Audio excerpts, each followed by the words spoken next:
विद्यार्थी मित्रांनो, पुनश्च आपले खूप खूप स्वागत. आमचं चॅनल सुगम लर्निंग याद्वारे आम्ही आज तुमच्यापर्यंत घेऊन येत आहोत एक व्हिडिओ. आजचा आपला इंग्लिश ग्रामरचा जो टॉपिक आहे, जो विषय आहे, तो कोणता आहे त्याची आपण पहिली खबरवात घेऊ. आपण टीचिंग लर्निंग प्रोसेसमध्ये जायच्या अगोदर पुन्हा एक आपल्याला विनंती की आमचं हे चॅनल तुम्ही खूप खूप पहा, शेअर करा आणि सबस्क्राईब करा, जेणेकरून आमचे नवे नवे व्हिडिओ तुमच्यापर्यंत पोहोचतील. विद्यार्थी मित्रांनो, चला तर मग आता आपण जातो आहोत आपल्या विषयाकडे. आजचा जो विषय मी आपल्यासाठी घेऊन आलेलो आहे तो आहे ऍडजेक्टिव्हज. तुम्हाला कल्पना असेलच की पार्ट्स ऑफ स्पीच मध्ये नाउन, वर्ब्स याच्यावर व्हिडिओ आम्ही सेंड केलेले आहे आणि आज जो विषय आम्ही घेऊन येतो आहोत तो आहे ऍडजेक्टिव्हज. आता ज्यावेळेस आपण ऍडजेक्टिव्हची चर्चा करणार आहोत त्यावेळेस मुळात ऍडजेक्टिव्ह म्हणजे काय हे आपण सोप्या शब्दात समजावू. चला तर मग पाहूयात. बघा, मी ते डेफिनेशन केलेली आहे त्याची की जी तुम्हास अधिक सहजगीत समजेल. ती कोणची आहे? ती अशी आहे पहा, ए डिस्क्रायबिंग वर्ड, ज्याला आपण अंडरलाईन करूया तुमच्या लक्षात येईल. A describing word is called as adjective. It generally give more information about a noun in the sentence. पाहूयात आपण मराठीत. मी काय म्हणतोय ऍडजेक्टिव्ह वर्ड म्हणजे? ऍडजेक्टिव्ह हा शब्द असा की ज्याला आपण डिस्क्रायबिंग वर्ड म्हणू शकतो. असा शब्द की जो शब्द नाउनच्या संदर्भात, नाउनच्या बाबतीत अधिक माहिती देऊन त्या नाउनला स्पेशल बनवतो, वाक्यामध्ये नोटिसेबल बनवतो, त्या नाउनला एक विशिष्ट अशी प्रत मिळवून देतो जेणेकरून तो नाउन त्या संपूर्ण वाक्यामध्ये कसा होतो, दखल घेण्याजोगा होतो. ठीक आहे. तर ऍडजेक्टिव्ह म्हणजे, adjective is a word which defines, which describes a noun. म्हणजेच नामाला किंवा नामाबद्दल विशेष माहिती सांगणारा शब्द म्हणजेच ऍडजेक्टिव्ह. ठीक आहे. आता पहा, आपण ऍडजेक्टिव्हचा अभ्यास करत असताना एक गोष्ट लक्षात घेतली पाहिजे की ऍडजेक्टिव्ह हा विषय जो आहे तो अनेक शब्द एकत्र येऊन ऍडजेक्टिव्ह या विषयाच्या संदर्भात आपल्याला त्यांची दखल घ्यावी लागते. असं काय असतं पहा, ज्यावेळेस आपण हे त्याचे टाइप्स आता याच्यानंतर पाहतो आहोत तर त्याचे एकूण 9 टाइप्स आहेत. बाकीचे इतर टाइप्स जे मी आज कव्हर केलेले नाही त्याचं कारणच असं आहे की ते टाइप्स फारसे आपल्या अभ्यासाच्या दृष्टीने आज उपयोगाचे नाही. आज आपण जी एक मर्यादा आपल्याला घालून घेतली आहे त्याच्यामध्ये मी आज तुमच्यापर्यंत घेऊन आलेलो आहोत 4 टाइप्स, 4 प्रकारचे ऍडजेक्टिव्ह. ते कोणते आहेत पहा? Adjective of quality, adjective of quantity, adjective of number and demonstrative adjectives. ठीक आहे. आपण पाहूयात एकानंतर एक. पहिला आहे ऍडजेक्टिव्ह ऑफ क्वालिटी. आपल्या इंग्रजी भाषेमध्ये इतके ऍडजेक्टिव्ह आहेत की त्याची वर्गवारी करणं गरजेचं होतं. तर त्याची एकूण वर्गवारी 9 प्रकारात केली गेलेली आहे. त्यापैकी आज आपल्या जो आपण मर्यादित त्याला चौकट टाकलेली आहे त्याच्यामध्ये आपण 4 ऍडजेक्टिव्हचे प्रकार घेऊन आलो आहे. त्यातला पहिला आहे ऍडजेक्टिव्ह ऑफ क्वालिटी. ज्यावेळेस आपण क्वालिटी म्हणतो, क्वालिटी म्हणजे व्हॅल्यू किंवा गुण. मग ते कोणकोणते असू शकतात? ते असू शकतात ब्रेव्ह, ब्रेवनेस हा नाउन फॉर्म झाला तर ब्रेव्ह इट इज ऍडजेक्टिव्ह. त्याच्यानंतर ब्युटिफुल, त्याच्यानंतर हॅपी, हँडसम आणि असे अनेक शब्द की जे क्वालिटी दर्शवतात, म्हणजेच व्हॅल्यू दर्शवतात, म्हणजेच मूल्य दर्शवतात. आले लक्षात? तर असे सर्व ऍडजेक्टिव्ह जे क्वालिटीशी संबंधित आहेत त्यातले काही आपण पाहिले तर ते सर्व ऍडजेक्टिव्ह एका प्रकारात मोडतात आणि तो प्रकार म्हणजे ऍडजेक्टिव्ह ऑफ क्वालिटी. आता आपण जो दुसऱ्या प्रकारचा ऍडजेक्टिव्ह पाहणार आहोत ते ऍडजेक्टिव्ह म्हणजे ऍडजेक्टिव्ह ऑफ क्वांटिटी. क्वांटिटी म्हणजे संख्या, प्रमाण, परिमाण, या अर्थाने क्वांटिटी. मग आता क्वांटिटीमध्ये काय काय येऊ शकतं? क्वांटिटीमध्ये येऊ शकतं होल. होल म्हणजे संपूर्ण. हाफ. हाफ म्हणजे अर्ध. सम, फ्यू, मच अँड मेनी हे जे शब्द आहेत यांचा आपण जर बारकाईने अभ्यास करतो आहोत आपल्या लक्षात येईल की हे सर्व शब्द क्वांटिटीशी संबंधित आहेत. ज्यावेळेस आपण संख्या म्हणतो, संख्या ही डेफिनेट असते. जशी 1, 2, 3 ही संख्या झाली, ही डेफिनेट आहे. त्याची व्हॅल्यू आपल्याला, व्हॅलन्सी ही आपल्याला एक्झॅक्ट माहिती आहे. परंतु ज्यावेळेस 1, 2, 3च्या ऐवजी मी शब्द यूज करतो मच, मी यूज करतो शब्द सम, मी जेव्हा म्हणतो फ्यू, याचाच अर्थ काय होतो की तिथं प्रमाण आहे परंतु ते कसं आहे? इनडेफिनेट आहे. तर अशा इनडेफिनेट जे प्रमाण, परिमाण आहे ते सर्व ऍडजेक्टिव्ह आपण ऍडजेक्टिव्ह ऑफ क्वांटिटी या सदरामध्ये त्यांची आपण गणना करतो. आता प्रकार नंबर 3, ऍडजेक्टिव्हचा जो प्रकार नंबर 3 आहे तो आहे ऍडजेक्टिव्ह ऑफ नंबर. इथं आपण चर्चा करतो आहोत डेफिनाइट नंबरची. मोस्टली डेफिनाइट नंबर ज्यावेळेस आपल्याला संख्या माहित असते, किती 1 आहे, 2 आहे, 10 आहे, किती आहे, तर अशा सर्व संख्या first, second, third till eternity, ह्या सर्व संख्या ज्या आहेत या सर्व संख्या ह्या कशामध्ये गणना होती? Adjective of number. तसंच मोस्ट आणि ऑल हे सुद्धा ऍडजेक्टिव्ह ऑफ नंबर मध्ये ऍडजेक्टिव्ह म्हणून आपण त्याची गणना करतो. विद्यार्थी मित्रांनो, आपण 3 प्रकार सध्याला पाहिले, पुन्हा मी रिपीट करतो आहोत. पहिला आहे ऍडजेक्टिव्ह ऑफ क्वालिटी. क्वालिटी म्हणजे व्हॅल्यू, गुण या अर्थाने.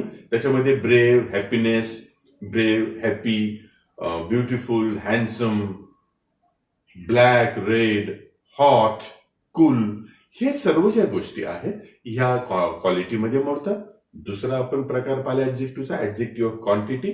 त्याच्यामध्ये मी तुम्हाला असं म्हटलं की जे इनडेफिनेट प्रमाण आहे त्या प्रमाणाला आपण ज्यावेळेस संबोधतो सम, ज्यावेळेस म्हणतो फ्यू, ज्यावेळेस म्हणतो मच, ह्या सर्व ऍडजेक्टिव्हनी बनतो आपला प्रकार नंबर 2 ऍडजेक्टिव्ह ऑफ क्वांटिटी.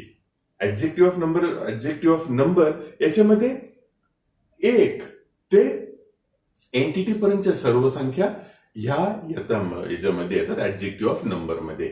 तसंच येतात ऑर्डिनल नंबर्स.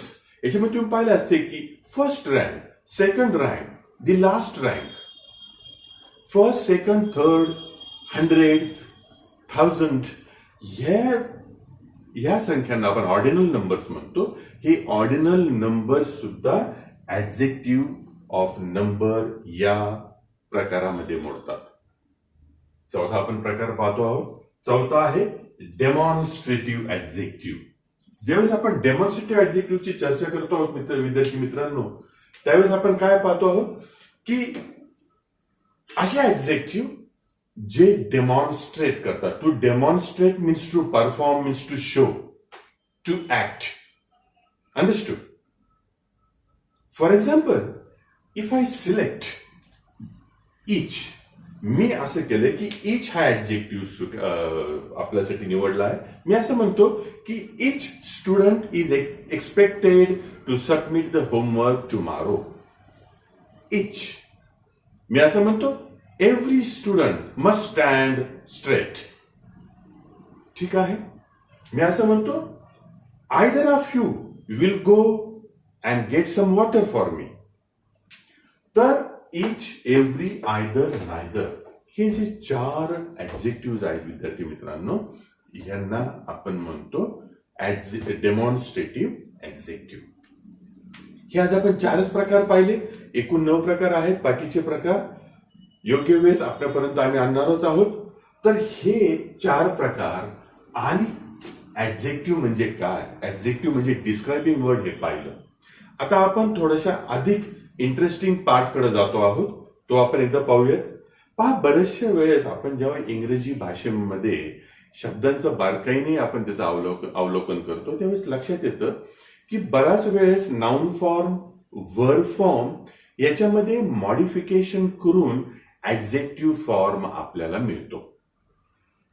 असा ऍडजेक्टिव्ह फॉर्म मिळवण्यासाठी की ज्यावेळेस शब्द एकतर नाउन असू शकतो किंवा वर्ब असू शकतो, तर असे कोणचे सफिक्सेस किंवा प्रिफिक्सेस आपण त्याच्यामध्ये ऍड करतो की जेणेकरून आपल्याला त्याचा ऍडजेक्टिव्ह फॉर्म मिळतो. याचा आपण अभ्यास ह्या काही निवडक शब्दांच्या द्वारे करणार आहोत. अर्थात ही पूर्ण फायनल लिस्ट नाही, तरी पण आपण काय करतो आहोत की तुम्हाला एक रफली आयडिया यावी की असे कोणचे सफिक्सेस आपण नाउन किंवा वर्ब फॉर्म मध्ये ऍडिशन करून त्याचा ऍडजेक्टिव्ह फॉर्म मिळवतो की जेणेकरून तुम्हाला वेगवेगळ्या प्रकारचे प्रश्न फेस करताना तुमच्या निश्चित लक्षात येईल की दिलेल्या पर्यायांमध्ये योग्य ऍडजेक्टिव्ह फॉर्म कोणचा असू शकतो.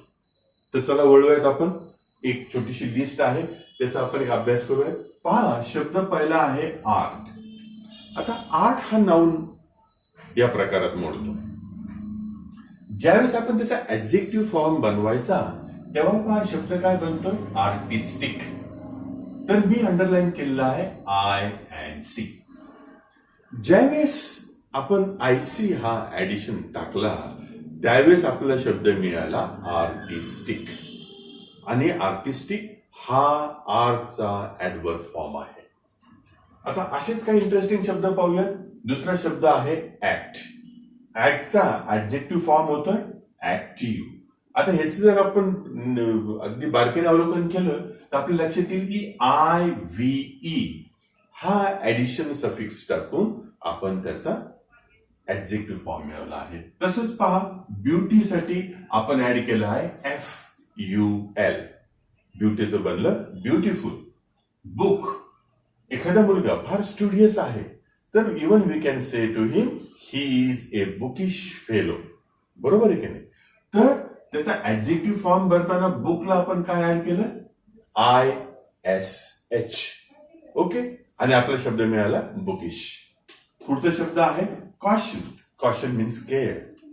ओके, कॉशनला आपण ऍड केलंय IOUS आणि कॉशनचा बनला कॉशियस. पुढचा शब्द आहे क्रिएट. क्रिएट या शब्दाला आपण ऍडिशन दिलं IVE आणि आपला ऍडजेक्टिव्ह फॉर्म मिळाला क्रिएटिव्ह. पुढचा शब्द आहे क्रेज. क्रेजला आपण फक्त ऍड केला आहे Y आणि आपल्याला मिळतो आहे त्याचा ऍडजेक्टिव्ह फॉर्म क्रेझी. डायजेस्ट, पुन्हा पहा TIV किंवा IV ऍड केलेला आहे आणि आपला डायजेस्टचा ऍडजेक्टिव्ह फॉर्म बनतो आहे डायजेस्टिव्ह. पुढचा शब्द आहे डिस्टन्स म्हणजेच अंतर. पहा याच्यामध्ये काय चेंज होतोय, डिस्टन्सचे ANC च्या ऐवजी इथं ANT ऍड केलं गेलेलं आहे आणि ऍडजेक्टिव्ह फॉर्म डिस्टन्सचा मिळतो आहे डिस्टंट. ठीक आहे. पुढचा शब्द आहे अर्थ. मोस्ट कॉमनली नोन शब्द, तो आपल्या सगळ्यांना माहिती आहे अर्थ. त्याचा आपला ऍडजेक्टिव्ह फॉर्म मिळवण्यासाठी आपण त्यात ऍड काय केला, LY.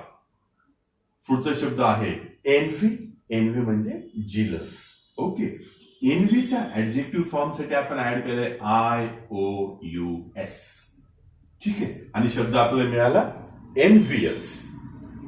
शेवटचा शब्द आहे ईट आणि त्याच्यामध्ये आपण ऍड केला ABLE आणि आपला शब्द मिळाला इटेबल. विद्यार्थी मित्रांनो, अशा पद्धतीने तुम्हाला घरी एक छानसा मजेदार होमवर्कही करता येईल. तुम्हाला नोन असलेले वर्ब्स आणि नाउन्स एका कॉलम मध्ये अशा प्रकारे लिहिता आणि दुसऱ्या कॉलम मध्ये ऍडजेक्टिव्ह फॉर्म मिळवण्यासाठी त्याच्यामध्ये TIV, CIV, SIV किंवा IC, IVE, ABLE अशा प्रकारचे सफिक्सेस लावून तुम्हाला ऍडजेक्टिव्ह फॉर्म बनवता येतात का याची टेस्ट तुम्ही स्वतः घरी करू शकता. असा प्रयत्न निश्चित करा. यांनी निश्चित तुमचा शब्द संग्रह वाढेल. तसेच ऍडजेक्टिव्ह हा जो याच्यातला एक सर्वात महत्वाचा एक शब्द प्रकार आहे इंग्रजीमध्ये, त्याच्यावर तुमची कमांड अधिक सुधारेल. तर विद्यार्थी मित्रांनो, पुन्हा आपण निश्चित भेटणारच आहोत. थँक्यू.